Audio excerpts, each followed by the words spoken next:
And I do have a proclamation today that says, whereas Joplin Area Chamber of Commerce, in partnership with Joplin High School and Franklin Technical School, will host students and community members for a manufacturing event on Friday, October the 5th, 2018, as part of an effort to draw greater attention to today's manufacturing environment. Manufacturing Day is an opportunity for our students to find out more about what's available in the field of manufacturing in the Joplin area.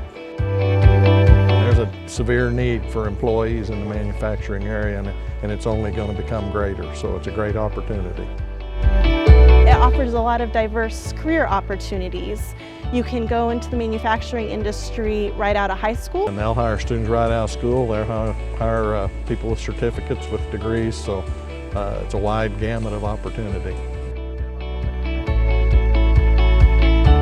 Easy Tools is a manufacturing. We actually manufacture end mills, drills. We resharpen those. With the programs that they offer here, it would help us tremendously. We're very thankful for the jobs that you do and the jobs that you provide for our community. Thank you.